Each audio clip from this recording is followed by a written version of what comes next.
My wife always said I was the only man in her life.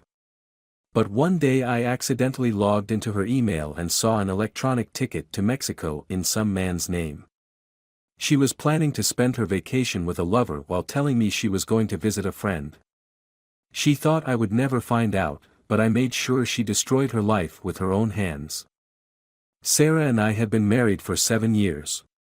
We met at a corporate retreat in Colorado. I was giving a presentation on market analytics, and she was the HR manager who caught my eye from the back row. Our courtship was a whirlwind of weekend getaways and late-night conversations that lasted until dawn. When I proposed 6 months later at her favorite restaurant in Chicago, she cried and said I was the only man she'd ever truly loved. The early years of our marriage were everything I'd hoped for. We bought a modest house in the suburbs of Boston, planned vacations to places we'd always wanted to see, and talked about starting a family someday soon. Sarah excelled at her job and eventually became the HR director at Anderson & Meyer, a prestigious marketing firm downtown. I worked as a financial consultant, often traveling for business but never gone more than a few days at a time. Around our 5th anniversary, subtle changes began to appear. The overnight cuddles became less frequent. Dinner conversations shifted from animated discussions about our days to polite exchanges punctuated by the glow of her phone screen. When I asked about it, Sarah would smile and say she was just catching up on work emails. I believed her because I wanted to. "You're working too hard," I told her one evening as she typed furiously on her phone. "The company won't fall apart if you take a break." "I know, David," she replied, setting down her phone with a practiced smile. "But this new project is demanding everyone's attention. It'll calm down soon." Months passed, and nothing calmed down. Sarah started staying late at the office too, sometimes 3 nights a week. She joined a professional development group that met on weekends. When she was home, she was distant, often disappearing into our home office to take calls she insisted were work-related. "I'm worried about us," I said one night after she declined my suggestion of a weekend trip to Vermont. "We barely see each other anymore." Sarah crossed the room and wrapped her arms around me. "I'm sorry I've been distracted. Things are just crazy right now." She kissed me softly. "I love you. You're the only man in my life, and don't you forget it." I wanted to believe her. For a while, I did. The revelation came on an ordinary Tuesday in April. I was working from home, and my laptop crashed while I was finishing a report due that afternoon. Sarah was at work, and I remembered she had a similar presentation software installed on her computer. I went to our home office and logged onto her laptop. I didn't intend to snoop. I really didn't. But when I opened her browser to download the software I needed, her email was still logged in. And there, at the top of her inbox, was a message with the subject line, "Cancun reservation confirmation." Something made me click it. Maybe it was intuition, or maybe it was the fact that Sarah hadn't mentioned any plans for Cancun. The email opened, and my world collapsed around me. "Dear Mike, your luxury suite at the Royal Palms Resort and Spa has been confirmed for April 15th to 22nd. But my name wasn't Mike. My hands trembled as I clicked through the reservation details. A 7-night stay in an oceanfront luxury suite. Champagne service upon arrival. Couples massage scheduled for the first evening. The dates aligned perfectly with the week Sarah had told me she was visiting her college friend Jennifer in Seattle. I scrolled down and saw the booking was for 2 adults. The second name on the reservation, Sarah Thompson, my wife. I felt like I'd been punched in the stomach. The room spun as 7 years of trust crumbled into dust. I searched through more emails, each revelation more painful than the last. There were messages going back months, intimate conversations, plans made, secrets shared. Mike Robertson wasn't just some random man, he was the marketing director at her company, Sarah's colleague, married with 2 young children. I found their first exchange from 8 months ago, following a company retreat in San Diego. What began as seemingly innocent professional discussions quickly evolved into flirtatious banter, then explicit messages detailing what they wanted to do to each other. There were photos exchanged that seared themselves into my brain. Hotel receipts from conference weekends that never appeared on any company calendar. The anger that surged through me was primal, overwhelming. I wanted to call her immediately, to scream and demand explanations. I wanted to drive to her office and confront them both. But a colder, more calculated part of my mind held me back. No. This required something different. I took screenshots of everything, the emails, the photos, the reservations. I forwarded key messages to my own account. Then I carefully restored her inbox to exactly how I'd found it and closed the laptop. That night when Sarah came home, I greeted her with a kiss as if nothing had changed. "How was your day?" I asked, setting the table for dinner. "Exhausting," she sighed. "We're finalizing the Peterson campaign, and it's been one revision after another." I nodded sympathetically while she talked about challenges with clients and office politics. She mentioned Mike Robertson in passing, just another colleague dealing with the same stressful project. Her performance was flawless. If I hadn't seen the evidence with my own eyes, I never would have suspected a thing. "Oh, by the way," she said as we were cleaning up after dinner, "Jennifer confirmed I can stay with her that week in April. Is that still okay with you?" I smiled. "Of course. You deserve some time with your friends." Sarah beamed and kissed my cheek. "You're the best husband. I'll make it up to you when I get back." Over the next few weeks, I maintained the facade of normality while methodically planning my response. I wasn't interested in a dramatic confrontation that would give her the opportunity to lie, gaslight me, or beg forgiveness. No, I wanted consequences, real, lasting consequences for her betrayal. I began by learning everything I could about Mike Robertson. LinkedIn, Facebook, and Instagram provided a wealth of information. He had worked at Anderson and Meyer for 12 years. His wife, Rebecca, was a kindergarten teacher. They had 2 children, Emma, age 8, and Tyler, age 6. They lived in a beautiful colonial house in Wellesley, purchased 3 years ago for $1.2 million. Their family photos showed skiing trips to Aspen and summer vacations in the Hamptons. I created a detailed timeline of Sarah and Mike's affair, comparing it with our calendar and her work schedule. I discovered patterns in their meetings, coded language they used, and the lies Sarah had told me to cover her tracks. Every late night at the office and professional development seminar took on new, sickening meaning. 2 weeks before their planned Cancun getaway, I executed the first part of my plan. "I just heard from the Chicago office," I told Sarah over breakfast. "They need me there for consultation on that merger we've been working on. I'll have to fly out the same day you leave for Seattle." "Oh," she said, carefully controlling her expression. "How long will you be gone?" "At least a week, possibly longer." "The timing is terrible, but they're insistent." Sarah nodded understandingly. "We'll both be busy then. But we can text and call when we have time." "Of course," I agreed. "Though cell reception at Jennifer's cabin is spotty, right?" "Right," she said, not missing a beat despite the fact that Jennifer lived in a downtown Seattle apartment, not a cabin. "I might be hard to reach sometimes." 3 days before their departure, I called Sarah's company and asked to speak with Catherine Winters, the CEO.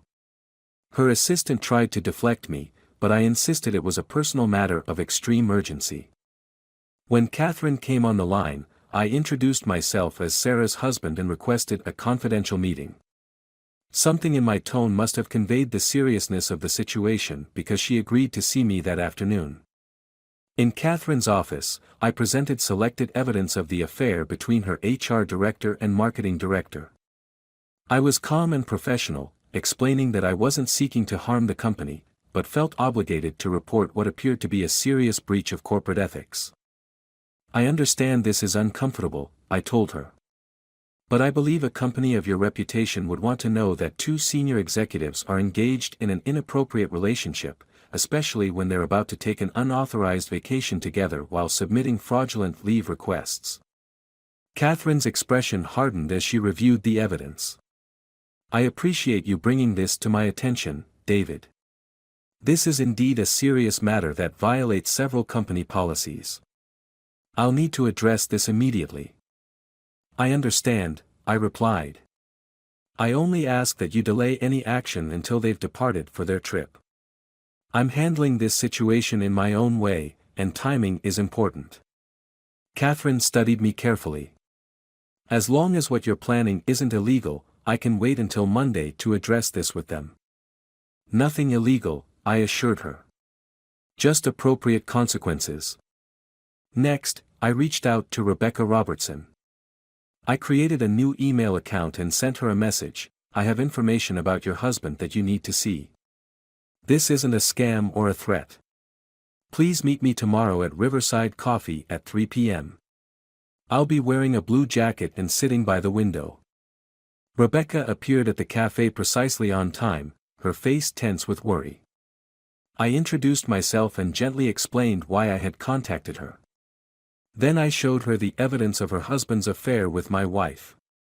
She collapsed into tears, attracting concerned glances from nearby tables. I moved us to a more private corner and gave her time to process the shock. They're planning to go to Cancun next week, I told her once she had regained some composure. Sarah told me she's visiting a friend. I assume Mike gave you a different story. Rebecca nodded, wiping her eyes. He said he has a marketing conference in Dallas. Her voice cracked. We've been having problems, but I never thought, not Mike. I laid out my plan for her. After initial hesitation, her grief hardened into resolve, and she agreed to participate. The day before Sarah's trip to Seattle, I packed a small suitcase and kissed her goodbye. I wish our trips didn't overlap, she said, her arms around my neck. I'll miss you. I'll miss you too, I replied, allowing myself one moment of genuine emotion, memorizing the face of the woman I had loved for so long. Have a great time with Jennifer. She smiled brightly. I will. Love you. Those were the last words she would ever say to me as my wife.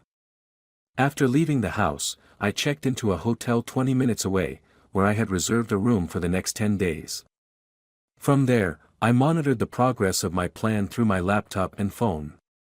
The next morning, I watched through our home security app as Sarah wheeled her suitcase out the door, locked up, and got into an Uber heading for the airport. 2 hours later, I confirmed online that her flight to Cancun had departed on schedule. Phase 2 began immediately. Rebecca Robertson posted wedding photos of herself and Mike on Facebook with a devastating caption, "Thought my husband was at a marketing conference, but he's actually in Cancun with his mistress. Guess I'll be busy packing his things while he's enjoying his romantic getaway." The post went viral among their friends and colleagues within hours. Comments poured in, shock, sympathy, and outrage building like a tsunami heading for distant shores. While Sarah and Mike were mid-flight, blissfully unaware of what awaited them, I contacted the Royal Palms Resort in Cancun. I explained that there had been a mistake with my wife's credit card authorization. I canceled the payment and booking, apologizing profusely for the inconvenience. Then I made a new reservation at the Beachside Motel, a budget hotel on the outskirts of Cancun with mediocre reviews and no ocean view. When Sarah and Mike landed in Mexico, they were greeted by confusion at the luxury resort's reception desk. No, there was no reservation under Robertson or Thompson. Yes, they had been booked, but the reservation was cancelled 3 hours ago. No, they couldn't reinstate it, the suite had already been given to another couple. And unfortunately, due to a major convention in town, they were fully booked for the week. Sarah tried to call me, but I didn't answer. Her text messages grew increasingly frantic. "David, something's wrong with my credit card. Can you check our account? David, please call me ASAP. Having a problem with the hotel. David, this is an emergency. I need your help. I read each message with cold satisfaction, imagining her panic as she realized her carefully planned romantic getaway was unraveling. They eventually checked into the beachside motel, the only accommodation they could find on short notice. By then, both their phones would have been buzzing with notifications from social media and messages from friends, family, and colleagues who had seen Rebecca's viral post. Around the same time, I emailed Catherine Winters. I believe you can proceed with whatever actions you deem appropriate regarding the matter we discussed. While Sarah and Mike dealt with the wreckage of their secret lives suddenly exposed, I returned to our home and began the process of separation. I packed Sarah's personal belongings and moved them to a storage unit. I contacted a divorce attorney and had papers drawn up citing adultery with compelling evidence attached. I changed the locks on the house and the passwords on our joint accounts. I transferred half of our savings to a new account in my name only, leaving the other half accessible to Sarah. I wanted revenge, not financial ruin. 3 days later, I received a call from a Cancun number. David, please, Sarah sobbed when I finally answered. Everything's falling apart. I can explain. There's nothing to explain, I interrupted, my voice perfectly calm. Your things are in storage unit number 247 at Secure Storage on Maple Street. The code is 0415, the day your Cancun trip was supposed to start. Divorce papers will be delivered to you when you return. Don't come to the house. The locks have been changed. David, wait. I hung up. Sarah returned from Mexico early, alone. She tried to contact me through friends, family, even showing up at my office. I refused all communication except through my attorney. From mutual friends, I learned that she had been suspended pending termination from Anderson and Meyer. Mike Robertson had been fired immediately. His marriage was ending as well, with Rebecca filing for full custody of their children. The divorce proceedings were straightforward with the evidence I had gathered. Sarah didn't contest anything, accepting the division of assets I proposed. Her reputation in our social circle and professional community was in tatters. 6 months later, the divorce was finalized. I sold our house and moved to Seattle, the real Seattle, not the fictional destination of her imaginary trip. Sometimes I wonder if my elaborate revenge brought me any real peace. The anger has faded, leaving behind a hollow space where love and trust once lived. Sarah lost her husband, her job, and her reputation. Mike lost his family and career. They destroyed everything they had for a fantasy that collapsed under the weight of reality. As for me, I built a new life 3,000 miles away from the ruins of my marriage. Some nights, I still wake up reaching for someone who isn't there. Other nights, I sleep peacefully, knowing that in the end, Sarah and Mike were the architects of their own destruction. I simply removed the blindfold from my eyes and stepped out of the way, allowing them to continue on their chosen path until it led exactly where it was always going to, into an abyss of their own making.